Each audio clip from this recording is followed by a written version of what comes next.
గారు ప్రకటించినటువంటి అభ్యర్థుల లిస్టులో వైఎస్ఆర్సీపీ అభ్యర్థుల లిస్టులో విజయవాడ ఎంపీగా నాకు వైఎస్ఆర్సీపీ తరఫున పోటీ చేసే అవకాశం కల్పించారు. దానికై ఆయనకు నేను కృతజ్ఞతలు తెలియజేస్తున్నా. ఈ మధ్యకాలంలో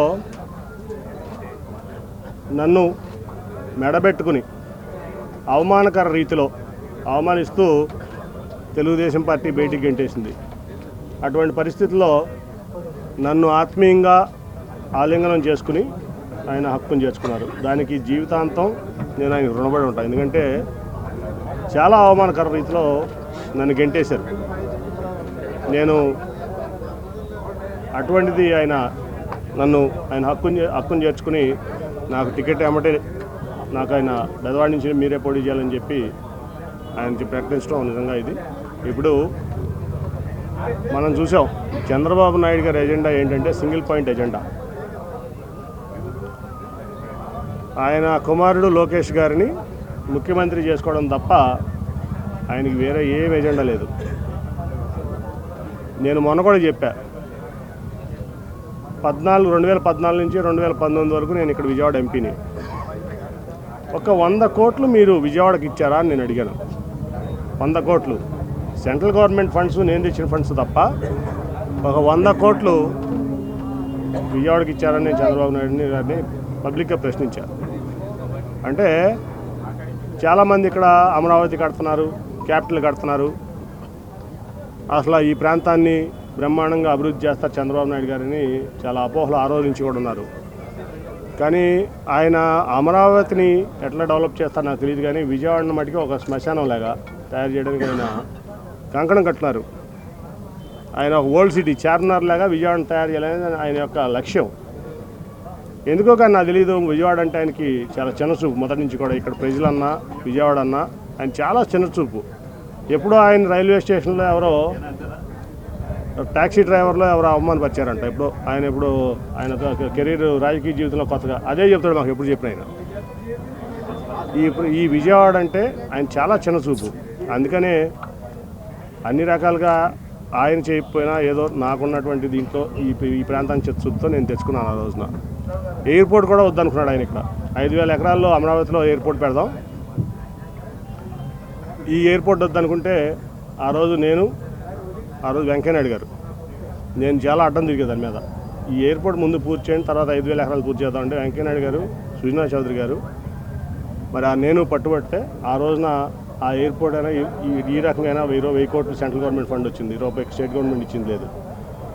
అంటే నేను ఈ ప్రాంతంలో రాజధానికి వ్యతిరేకం కాదు. నేను మొదటి నుంచి రాజధాని రైతులు నా దగ్గరికి చూసినప్పుడు కూడా చెప్పా, నేను ఈ ప్రాంతంలో రాజధాని ఉండడానికి వ్యతిరేకం కాదు. కట్టుకోండి రాజధాని. మీకు కృష్ణానది దాటిన తర్వాత మరి ఆ వారదవతల నుంచి కాజ వరకు మీకు కావాల్సిన సెక్రటరియేటు లేకపోతే కౌన్సిలో లేకపోతే అసెంబ్లీలో హైకోర్టులో ఇప్పుడు కట్టారు కదా, టీడీపీ ఆఫీస్ కట్టారు, డీజీపీ ఆఫీస్ కట్టారు. అలా కాజ బైపాస్ కాజలో కలుస్తుంది. కాజ నుంచి ఇక్కడ వరకు కట్టుంటే ఈ బయటికి బ్రహ్మాండమైన నగరం అయ్యేది 5 ఏళ్లలో. అది కట్టకుండా ఎక్కడో 55,000 ఎకరాలు 33,000 ఎకరాలు రైతులను మోసం చేసి వాళ్ళ రైతుల్ని రోడ్డు మీద పడేసి ఆయన ₹1 కూడా ఆవిడ గాజులు తీసి ఇచ్చింది, మా దగ్గర డబ్బులు లేవని చెప్పి. అమరావతి ఫండ్ అనమాట. వాళ్ళ రైతులు ఎకరానికి 10,000 వేసుకుని వాళ్ళు బాగు చేసుకుంటున్నారు. వాళ్ళు కోట్లు ఇబ్బంది పడుతున్నారు. అని నేను చెప్పేది ఏంటంటే, నువ్వు ఆ రోజున రాజధాని పెట్టాల్సింది కృష్ణానది వారధి దాటిన తర్వాత కాజ మధ్యలో నీకు కావాల్సిన left side 9H left side right side కట్టుకుంటూ వెళ్తే బ్రహ్మాండమైన గన్నవరం ఎయిర్పోర్ట్ నుంచి గుంటూరు వరకు ఈ ప్రాంతం బ్రహ్మాండం అయ్యేది.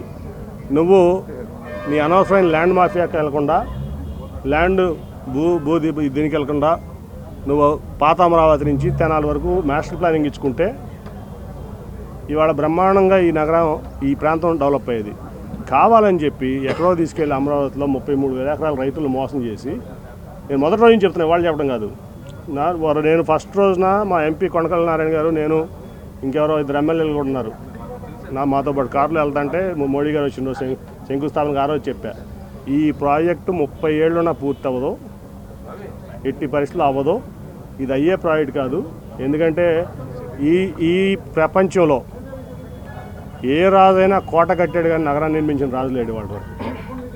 కోట కట్టుకున్నాడు, కోటలో కావాల్సినటువంటి సెక్రటరియట్లో లేకపోతే ఏదో కట్టుకున్నాడు తప్ప ఎవరో కూడా నగరాన్ని నిర్మించిన రాజు లేడు ఇంతవరకు. కాబట్టి అనవసరంగా ఏదో షాజహాన్ తాజ్మహల్ కట్టాడు కాబట్టి ఆ పేరు వచ్చింది. కాబట్టి నేను అమరావతి కట్టి అమరావతి అంటే ఎవరు చంద్రబాబు నాయుడు అని చెప్పి కొంతమంది భూమాఫియా దారుల చేతుల్లోకి వెళ్ళిపోయి బాబు కొడుకులు ఇద్దరు కూడా ఈ ప్రాంతాన్ని, ఈ ప్రాంత ప్రజల్ని, అట్లాగే 33,000 ఎకరాలు ఇచ్చిన అమరావతి రైతుల్ని మోసం చేశారు. మీరు అడగండి అమరావతి రైతులు కావాలని. నేను ఈ మాట అన్నాను లేదో ఫస్ట్లోనే చెప్పాను. నేను అమరావతి రైతులు నా దగ్గరికి వచ్చేట మోసం ఫస్ట్లో కొంచెం రైతులు ఇబ్బంది పడ్డారని నేను కొంచెం ఎమోషనల్ అయ్యా.